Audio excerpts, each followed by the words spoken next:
It is 5:15 and time for our weekly chat with Oregon State coach Mike Riley, who I presume fresh off the recruiting trail, Coach? Yes. They're visiting prospects, and that part of it is, it's what we do. We coach our team, we recruit our next one, and so we're kind of right now mixing it all together with coaching and recruiting. What has a 9-win season coming off 2 subpar seasons done for you out on the recruiting trail? I think it's been real positive, and the other thing I think that really is hitting home with me is that this new TV deal with all the games being on is really, I mean, I've talked to more kids that have watched more of our football this year than ever before, and they just all seem to mention, hey, I saw your game, and it hasn't really been quite like that in the past. So I think having a good season and being on TV more, being more accessible is those things are all good. Does it help you maybe get in the door or maybe get in more doors, or does it help you more on the side of actually closing the kids that you're hot after, or maybe both?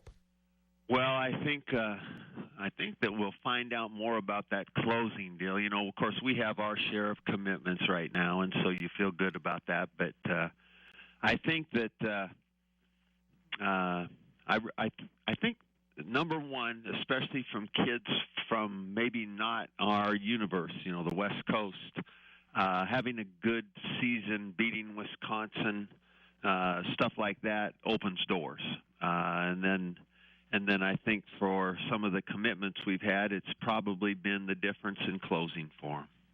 It's our weekly visit with Oregon State coach Mike Riley. Of course, the Beavers and the Longhorns. Yeah. Tell us about your relationship with Mac Brown. I think you guys are good friends. How did you become such good friends? Well, that's neat. I really respect him, first of all. He is I don't know how much you've ever heard him, Isaac. He's a good spokesman for coaches. He's really well-spoken. He's classy. I think that he has always attempted, whether he was at North Carolina or Texas, I think for 12 years, he's just represented our profession real well. And I got to know him probably initially through when I was in the NFL. I would go down to the Texas Pro Day and talk to him. I first met him, I think, doing that. And then later on, we've been on some committees together with the American Football Coaches Association and the NCAA. So that's been one way. And then our association in Nike, and we take a trip together with Nike every year. So, through the course of time, we've spent some time together, and I've really enjoyed him and his wife. They're good people. Well, he made a pretty funny quip at his press conference a couple weeks ago. He said you almost got him fired by landing the Rogers brothers, because he said people asked him who they were and where they came from, and he had no idea.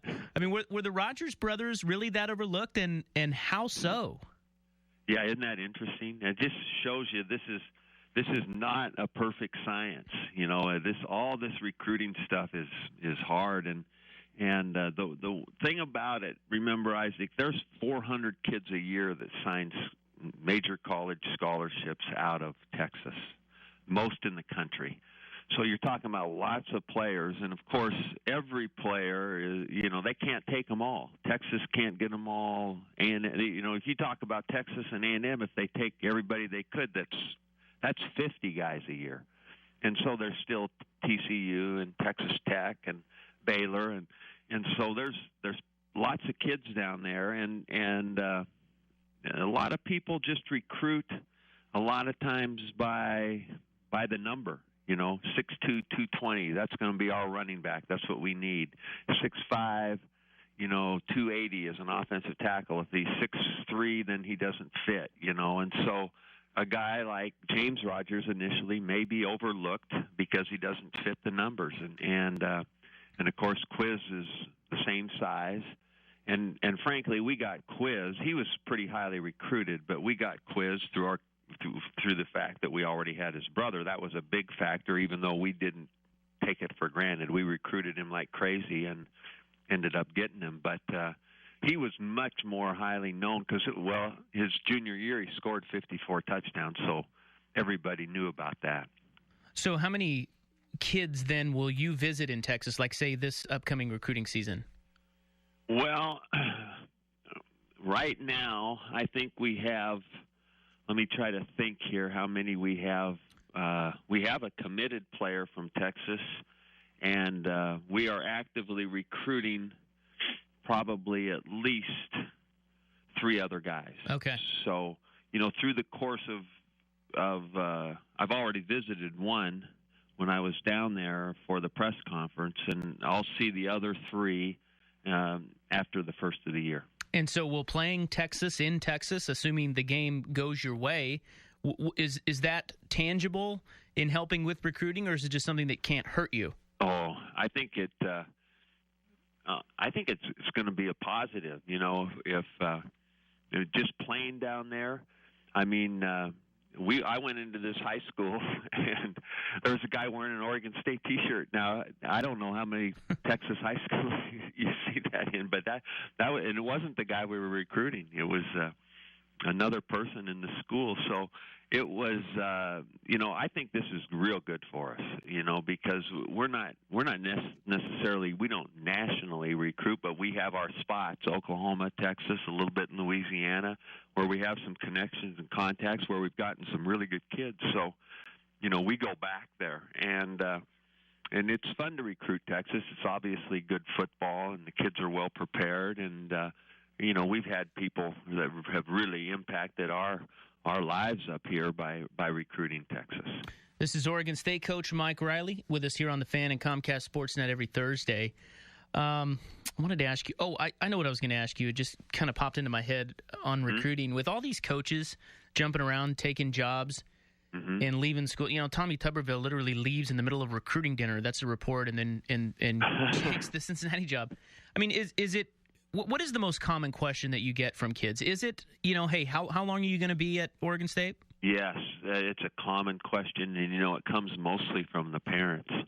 That question comes from the parents because, when you sit in living rooms, everybody else in the world is thinking about this kid as a football player, and they are thinking of him as their son. So they got a little different perspective, and they want to know that he's going to be well taken care of, and they want to know the people that are going to be around him. So that's where the question really comes, and that's fun for me, because my intentions are clear, and I can always say my contract now goes through 2020, and I intend to see your son through his graduation. So, that's we can't guarantee that because our business, but I always tell them I'm going to scratch and claw to continue this and continue to build it, and I personally think that's a positive because I would love continuity around my son and the chance to grow in a place with a group of people in a system and with values that we hope that they like. So that's the common question from the parents. What then is the common question from the players? How soon am I going to play? Yeah, they all think they're pretty good, don't they? Yeah, that's probably one of them. But I think probably how do they fit? How do we see them in their program and in our program? And so that is that's a pretty common part of the conversation, I would say, and it's an important one too. And obviously, if we're in somebody's living room, we want the kid, and we think he can play and impact our team. So,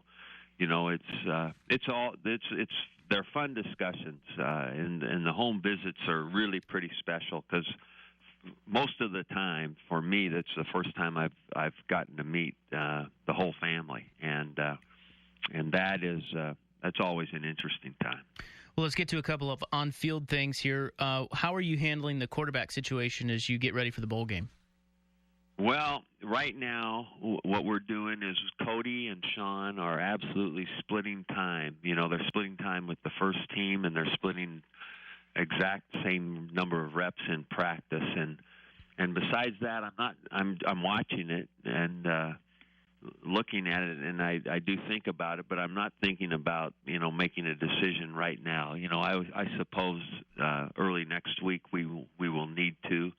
But we've got 2 kids that have done a lot of good stuff and I think deserve the opportunity to, for us to look at them and figure out what we're going to do. And as you saw, I played them both in the last game pretty evenly, and just substituted Cody in there, not based on the score at all. We had planned to play him in the second quarter and the fourth quarter, and Sean in the first and third, and of course that game, probably because it got out of hand, is not a great indicator of what we might still do, but it worked pretty well for that moment.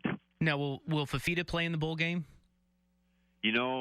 I'm continuing to evaluate this. Right now, that group is suspended and will remain so unless I find out. What I'm trying to do, Isaac, is gather information.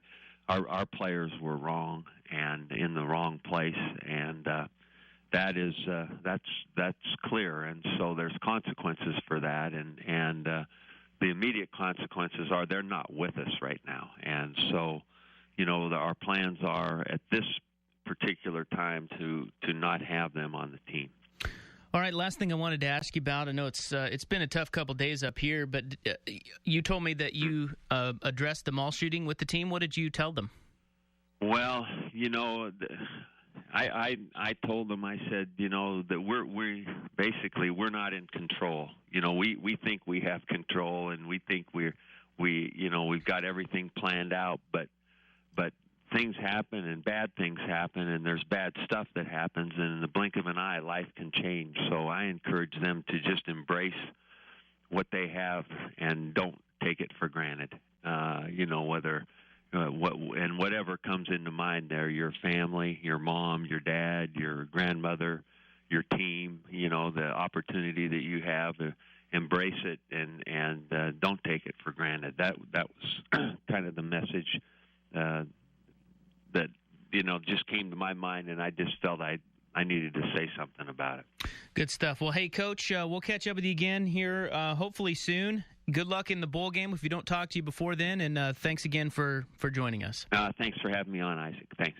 All right, Mike Riley every Thursday. Now, I think what we're going to try to do next week, because of vacation schedules and, we're getting near the holidays, is we're going to try to hook up with Coach Riley on Wednesday of next week. So we'll let you know on that, but we do want to definitely dig into that Texas game a little bit more, and we'll try to do that Wednesday of next week.